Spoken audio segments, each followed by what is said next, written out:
आज हम बात करेंगे domestic territory of a country. ठीक है। नेशनल इनकम में आप इसको भी पढ़ोगे। आपका नॉर्मल रेसिडेंट हो गया है कि नॉर्मल रेसिडेंट हम किसको बोलते हैं। ठीक है। आपका सेकंड है आपका domestic territory of a country. एक कंट्री की डोमेस्टिक टेरिटरी क्या होती है, कौन कौन सी बाउंड्रीज हैं, कहाँ तक बाउंड्रीज हैं जिनको हम डोमेस्टिक टेरिटरी बोलेंगे। हमारी कंट्री का कितना हिस्सा है जो हमारी डोमेस्टिक टेरिटरी में आता है। ठीक है। अब देखो, डोमेस्टिक टेरिटरी में इसका मीनिंग क्या होता है। Domestic territory of a country का it refers to economic territory which is the geographical territory by a government within which person, goods and capital circulate freely। Government की तरफ से जितना भी हमें टेरिटरी दी हुई है कि मतलब इंडिया का ये इंडिया है। ठीक है, ये इंडिया है। ठीक है। गवर्नमेंट ने कितना हिस्सा दिया हुआ है कि ये हमारी एक डोमेस्टिक टेरिटरी माना जाएगा। उसमें यहाँ पर ओशियन वगैरह भी आ गए। अब सारा ही ओशियन तो इंडिया का नहीं है ना, कुछ एक एक पार्ट होता है ओशियन में भी कि इसके बाद दूसरी कंट्री का हिस्सा शुरू हो जाएगा, या फिर यहां तक हमारा सिर्फ इंडिया है। ठीक है। तो गवर्नमेंट के द्वारा बोला गया है जो कि भाई ये हमारी इकोनॉमिक टेरिटरी है, जहां पर जिस बाउंड्री के अंदर अंदर पर्सन, गुड्स और कैपिटल आपका सर्कुलेट कर सकता है फ्रीली। आप फ्री होके पर्सन भी जा सकते हैं, गुड्स और कैपिटल आपका सर्कुलेट हो सकता है। ठीक है।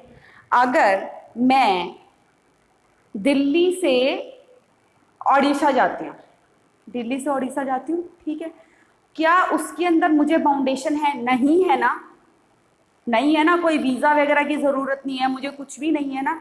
मैं इजीली ट्रैवल कर सकती हूँ by plane, by car, by train, easily travel कर सकते हो ना आप। तो ये सिर्फ मैंने आपको एग्जाम्पल के तौर पे समझाया है कि जो गवर्नमेंट ने ये बोला हुआ है ना कि आपकी जितनी भी ज्योग्राफिकल टेरिटरी, मतलब आपकी जितनी भी इकोनॉमिक टेरिटरी है, इकोनॉमिक में मतलब यहाँ पर क्या आ गया कि जहां पर हर चीज फ्रीली सर्कुलेट हो सकती है।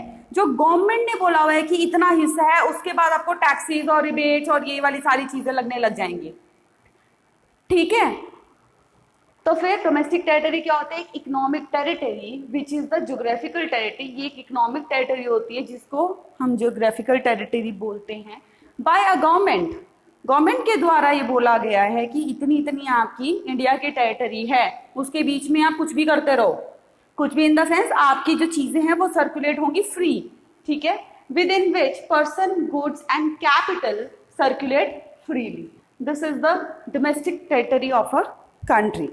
अब देखो, जब हम डोमेस्टिक टेरिटरी की बात करते हैं, when we talk about the term domestic territory, focus political boundaries of a nation नहीं होता। पॉलिटिकल बाउंड्रीज का मतलब नहीं है यहाँ पर कि आपके पॉलिटिकली कितनी बाउंड्रीज है, नहीं। आपका फोकस होता है ज्योग्राफिकल एरिया, जहां पर आपके पर्सन, आपके गुड्स, आपके कैपिटल एंजॉय करते हैं फ्रीडम ऑफ सर्कुलेशन।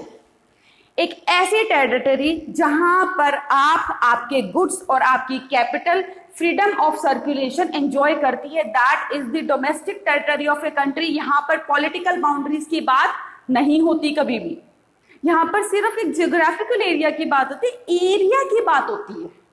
ठीक है। यहां पर पॉलिटिकल कुछ भी नहीं होता। ठीक है। तो यहां पर आपको पता चल चुका है कि आपके पर्सन, आपके गुड्स और आपका कैपिटल एंजॉय कर सकता है फ्रीडम को, वो इजीली सर्कुलेट हो सकता है।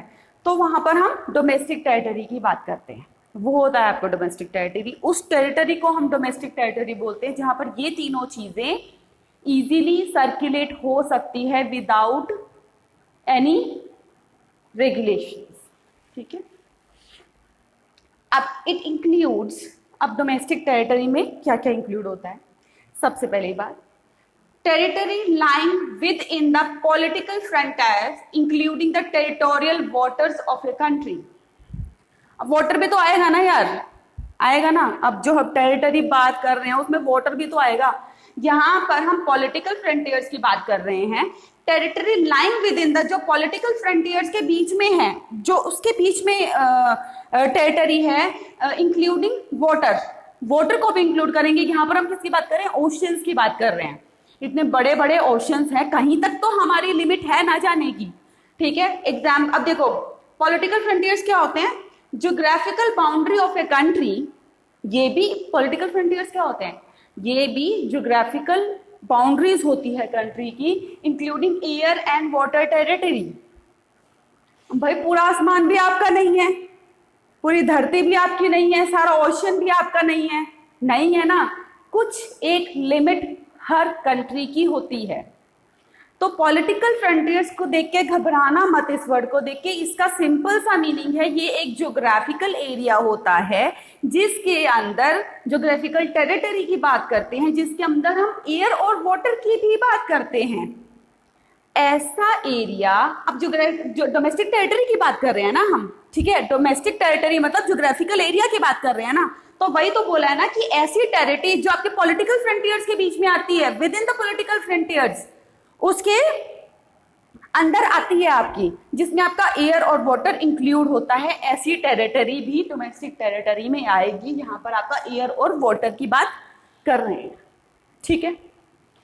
Ships and aircraft owned and operated by normal residents between 2 और मोर कंट्रीज, ऐसे शिप्स की बात हुई, ऐसे एयरक्राफ्ट की बात हुई है जो ओन्ड है, ठीक है, और ऑपरेटेड किए जाते हैं bye the normal resident. Normal resident की हम बात कर चुके हैं, क्या होता है, ठीक है, बिटवीन 2 और मोर कंट्रीज। अब देखो, अब ये प्लेन है, एयर इंडिया हमारा इंडिया का है ना, ओन्ड है ना, ऑपरेट किया जाता है ना, इंडिया ऑपरेट किया करता है ना, तो एयर इंडिया के जितने भी प्लेन्स हैं बिटवीन, कोई भी हो, जरूरी नहीं है कि इंडिया से रशिया जाएगा या इंडिया से जापान जाएगा, बात ये नहीं है, बात इसकी है कि ये ओन्ड और ऑपरेटेड बाय नॉर्मल रेसिडेंट है, ठीक है। अगर वो रशिया और जापान के बीच में भी जाता है तो वो पार्ट किसका हुआ? डोमेस्टिक टेरिटरी का पार्ट हुआ ना,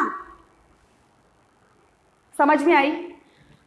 planes operated by Singapore airlines, Singapore airlines का प्लेन होता है, ठीक है। अगर वो इंडिया और जापान के बीच में घूमता है तो वो सिंगापुर की डोमेस्टिक टेरिटरी में आएगा, वो इंडिया की टेरिटरी में या फिर जापान की टेरिटरी में नहीं आएगा। समझ में आ गई बात, ठीक है। तो सेकंड पॉइंट आपका ये था। थर्ड पॉइंट, आपके fishing vessels, oil and natural gas rigs होते हैं, जो फ्लोटिंग प्लेटफॉर्म्स होते हैं, operated by resident of a country in the international waters where they have exclusive rights of operation. आप इंटरनेशनल वाटर में जा सकते हो, फिशिंग वेसल वगैरह होता है, हमारा फिशिंग वेसल भी हो सकता है, कोई जापान का फिशिंग वेसल भी हो सकता है जो हमारे इंडिया में आ रहा है, ठीक है। तो मैं कह तो रही हूँ कि जो वाटर होता है, जो इंटरनेशनल वाटर होता है, उसके अंदर भी बाउंड्रीज होती हैं, ठीक है। अब देखो, मान लो कोई फिशिंग बोट है operated by Indian fisherman in international waters of Indian ocean will be part of domestic territory of a country. बात यहां पर किसकी हो रही है? ऑपरेटेड की हो रही है, कि एक नॉर्मल रेसिडेंट होना चाहिए, उसको ऑपरेटेड होना चाहिए by the normal resident. Fishing vessel हो, oil and natural gas floating, जितने भी प्लेटफॉर्म्स होते हैं जो वाटर के अंदर जाते हैं, ठीक है, तो उसके अगर वो किसी इंटरनेशनल वाटर में भी जाता है तो डोमेस्टिक टेरिटरी अपनी बनेगी, उनकी किसी और की नहीं बनेगी, ठीक है। अब देखो, embassies, consulates and military establishment of a country located abroad, जो embassies होते हैं, ठीक है। पहले मैं आपको कॉन्सुलेट का मतलब समझा दूं। ये कॉन्सुलेट का मतलब है क्या, इधर देखो। कॉन्सुलेट का मतलब होता है ऑफिस और बिल्डिंग, एक ऑफिस और बिल्डिंग जो यूज की जाती है बाय द कॉन्सुल और ऑफिसर। कॉन्सुल मतलब एक तरीके से आप कह सकते हो राजदूत, एम्बेसडर्स, ठीक है। तो कॉन्सुलेट का मतलब होता है ऑफिस और बिल्डिंग यूज्ड बाय कॉन्सुल, एक एम्बेसडर और एक ऑफिसर जो कमीशन है बाय द गवर्नमेंट, जो गवर्नमेंट ऑफ इंडिया ने कमीशन किया हुआ है उसको, to reside in a foreign country, कि आप फॉरेन कंट्री में रहिए, आप फॉरेन कंट्री में रहिए, ठीक है, to promote the interest of the country to which he belongs. India के इंटरेस्ट को लेके, इंडिया के इंटरेस्ट के लिए आप फॉरेन कंट्री में रहिए, ठीक है, तो उस ऑफिसर को, उस एम्बेसडर को, उस राजदूत को जो गवर्नमेंट की तरफ से गया है, ठीक है, उसको क्या बोलते हैं? कॉन्सुल। तो कॉन्सुलेट करना, कॉन्सुलेट मतलब officer building used bye consular officer commissioned by a government to decide in a foreign country to promote the interest of the country to which he belongs। ठीक है, अब देखो embassies, consulates and military establishment, जो military की जो establishment होती है country में, ठीक है, of a country located abroad, India की मिलिट्री इस्टेब्लिशमेंट अब्रॉड भी होती होगी, ठीक है, तो वो सारा हमारा डोमेस्टिक टेरिटरी में ही आएगा। अब देखो एग्जाम्पल देखो, इंडियन एम्बेसी, ठीक है, in Russia is a part of domestic territory ना ऑफ इंडिया। इंडिया की जो एम्बेसी है जो रशिया में है, इंडिया की जो एम्बेसी है वो जो रशिया में है, क्या वो इंडिया की डोमेस्टिक टेरिटरी का पार्ट नहीं है? है, क्यों नहीं है? है वो, ठीक है।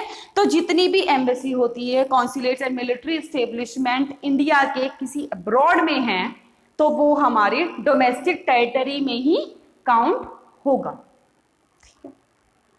अब देखो डोमेस्टिक टेरिटरी में इंक्लूड क्या नहीं होता, जो हम domestic territory of a country की बात कर रहे हैं इतनी देर से, तो उसके अंदर क्या इंक्लूड नहीं है? देखो embassies, consulates and military establishment. आपको एम्बेसीज का मतलब पता है, आपको कॉन्सुलेट्स का मतलब पता चल गया है, मिलिट्री एस्टेब्लिशमेंट का मतलब आपको पता है। तो जो फॉरेन कंट्री की होती है वो हमारी डोमेस्टिक टेरिटरी में काउंट नहीं होगी। सपोज जापानीज की एम्बेसी इंडिया में, हमारा अगर जापान की कोई एम्बेसी है जो इंडिया में लोकेटेड है, स्टेब्लिश है इंडिया में, वो डोमेस्टिक टेरिटरी का किसका पार्ट है? जापान का, हमारे इंडिया का पार्ट नहीं है वो, ठीक है। International organisations like WHO, UNO located with in the geographical boundaries of a country, जो इंटरनेशनल ऑर्गेनाइजेशंस होते हैं UNO, WHO, वो हमारे डोमेस्टिक टेरिटरी का पार्ट नहीं होता, जो लोकेटेड है with in the geographical boundaries of a country. तो ये आपका डोमेस्टिक टेरिटरी का पार्ट है, ठीक है।